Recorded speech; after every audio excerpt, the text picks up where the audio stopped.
সুপ্রভাত। Bengali study গাইডের পক্ষ থেকে সকলকে স্বাগত।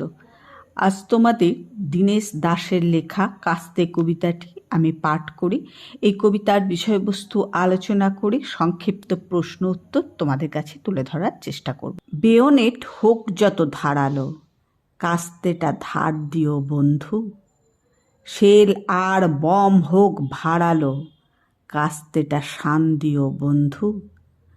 বাঁকানো চাঁদের সাদা ফালিটি তুমি বুঝি খুব ভালোবাসতে।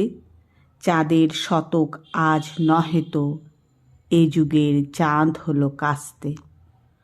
লোহা আর ইস্পাতে দুনিয়া কাল যারা করেছিল পুণ্য, কামানে কামানে ঠোকাঠুকিতে নিজেরাই চূর্ণ বিচীর্ণ। চূর্ণ এ লৌহের পৃথিবী তোমাদের রক্ত সমুদ্রে, ক্ষয়িত গলিত হয় মাটিতে, মাটির যুগ ঊর্ধ্বে।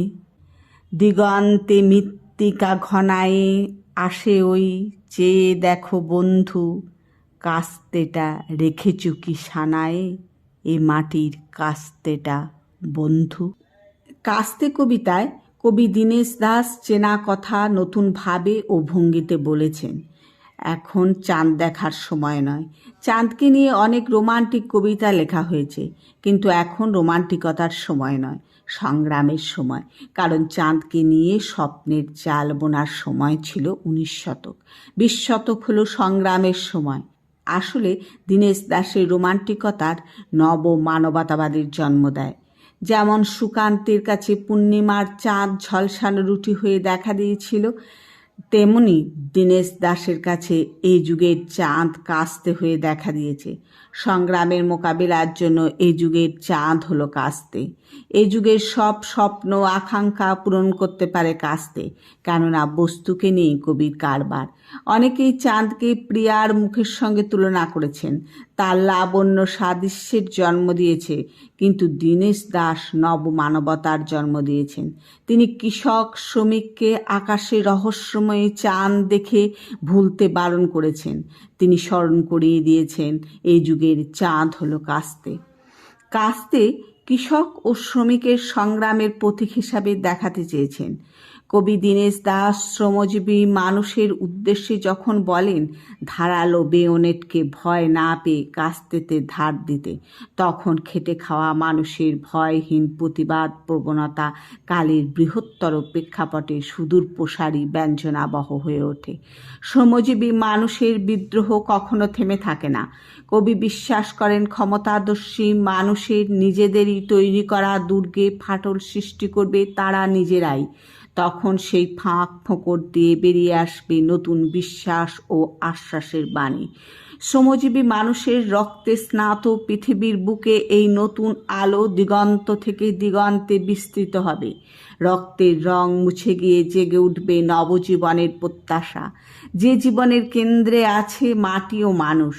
তাই কবি সংগ্রামে মানুষের সংগ্রামের দোসর করেছেন কাস্তেকে, কারণ কাস্তেই সাম্রাজ্যবাদী বিদেশি সরকারকে হটাবে, কাস্তেই পুঁজিপতির বিনাশ ঘটাবে, কাস্তে শ্রমিক কৃষক তথা মেহনতি মানুষকে ঐক্যবদ্ধ করবে।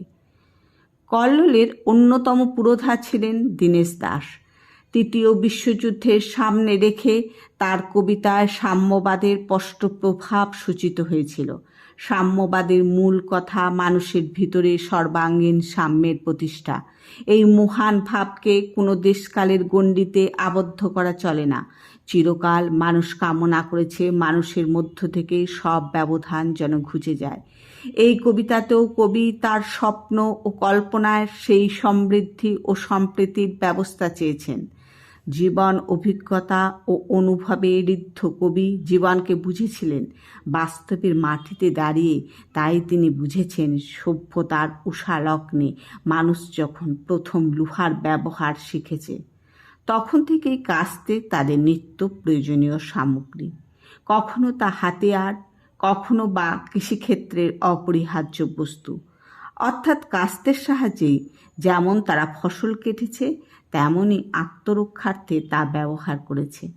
আর সেই সাধারণ মানুষের সংগ্রামী ভাবনার হাতিয়ার হিসাবে কাস্তের নামকরণের দিক থেকে তাৎপর্যবাহী হয়ে উঠেছে। সাম্যবাদের বিশ্বাসী দীনেশ দাসের কাস্তে কবিতাটি কবির প্রতিনিধিস্থানীয় কবিতা।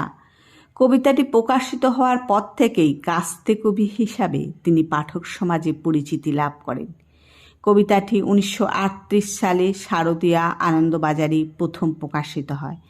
ভারতবর্ষের তথা বিশ্বের রাজনৈতিক ইতিহাসে তখন এক চরম সংকটকাল। দ্বিতীয় বিশ্বযুদ্ধের পতধ্বনি শোনা যাচ্ছে। ভারতেও শুরু হয়েছে তীব্র স্বাধীনতা সংগ্রাম। 1916 সালে রুশ বিপ্লব ও ভারতীয় জনমনের প্রভাব বিস্তার করতে শুরু করেছে। ঐক্যবদ্ধতার মাধ্যমে পুঁজিবাদী ও সাম্রাজ্যবাদী শক্তিকে যে পরাজিত করা সম্ভব, এরকম একটা আশা সঞ্চারিত হয়েছে জনমনে। এই রকম একটা সামাজিক ও রাজনৈতিক প্রেক্ষাপটে কাস্তে কবিতাটি রচিত। কবিতাটির মধ্যে দিয়ে মৃত্তিকালগ্ন কৃষিজীবী মানুষদের সংগ্রামের জন্য প্রস্তুত থাকার আহ্বান জানানো হয়েছে। কৃষকেরা কঠিন পরিশ্রম করে যে ফসল ফলায়, জমিদার ও জোতদাররা বিদেশি শাসক শ্রেণীর সাহায্যে সেই ফসল কেড়ে নেয়। কৃষকরা হয় রিক্ত, নিঃস্ব এবং বঞ্চিত। কবি কৃষকদের বন্ধু বলে সম্বোধন করে জানিয়েছেন যে কাস্তের সাহায্যে তারা ফসল ফলায়, সেই কাস্তেকেই সংগ্রামের হাতিয়ার করে তুলতে হবে, তবেই তাদের ন্যায্য অধিকার প্রতিষ্ঠিত হবে। তিনি বলেছেন, আজকের যুগ সংগ্রামের যুগ, রোমান্টিক স্বপ্নবিলাসের যুগ নয়। যুগে যুগে কবিরা আকাশের চাঁদকে নিয়ে রোমান্টিক সৌন্দর্য সৃষ্টি করেছেন। চাঁদ সৌন্দর্য ও প্রেমকে প্রতীক হিসাবে তাদের কাব্যে বারে বারে উদ্ভাসিত হয়েছে। চাঁদের মায়াবী জ্যোৎস্না মানুষের মনে এক কল্পলোক সৃষ্টি করে। কিন্তু প্রথম বিশ্বযুদ্ধোত্তরকালের কঠিন পরিস্থিতিতে মানুষের অস্তিত্ব রক্ষার তাগিদ যখন বড় হয়ে উঠেছে, তখন চাঁদকে নিয়ে মত্ত থাকলে চলবে না। কবি কিছুটা ব্যঙ্গ করেই বলেছেন, নতুন চাঁদের বাঁকা ফালিটি তুমি বুঝি খুব ভালোবাসতে, এ যুগের চাঁদ হলো কাস্তে। উচ্চারণ করে কবি আসলে স্বপ্নালু ভাবপ্রবণতাকে বিসর্জন দিয়ে সাম্রাজ্যবাদী শক্তি এবং অত্যাচারী শাসক শ্রেণীর বিরুদ্ধে সংগ্রামে অবতীর্ণ হবার ডাক দিয়েছেন। সাম্রাজ্যবাদী শক্তিগুলি সারা পৃথিবীতে আধিপত্য বিস্তারের জন্য নিজেদের মধ্যে দ্বন্দ্বে লিপ্ত হয়েছে। বেজে উঠেছে যুদ্ধের দামামা। মারাত্মক অস্ত্র নিয়ে একে অপরকে আঘাত করছে এবং নিজেদের ধ্বংস নিজেরাই ডেকে এনেছে। ইস্পাতে কামানেতে দুনিয়া, কাল যারা করেছিল পুণ্য, কামানে কামানে ঠোকাঠুকিতে আজ তারা চূর্ণ বিচ্ছিন্ন। সাম্রাজ্যবাদী এই শক্তির ধ্বংসস্তূপের উপরেই প্রতিষ্ঠিত হবে সাধারণ মানুষের জয়। তারা যতই বেয়োনেট ও বোমা নিয়ে এগিয়ে আসুক না কেন, কৃষকদের প্রতিরোধ গড়ে তুলতেই হবে। আর এই প্রতিরোধে তাদের হাতিয়ার হয়ে উঠবে তাদের কাস্তে। বেয়োনেট হোক যত ধারালো, কাস্তেটা ধার দিও বন্ধু। শেল আর বম হোক ভাড়ালো, কাস্তেটা শান দিও বন্ধু। সাম্রাজ্যবাদী শক্তির পরাজয় ও শ্রমজীবী মানুষের বিজয় সম্বন্ধে কবি আশাবাদী। কাস্তেতে শান দেওয়ার মধ্য দিয়ে সেই আশাবাদ সঞ্চারিত করতে চেয়েছেন কৃষিজীবী মানুষের মনে। দিগন্তে মৃত্তিকা ঘনায়ে আসে ওই চেয়ে দেখো বন্ধু।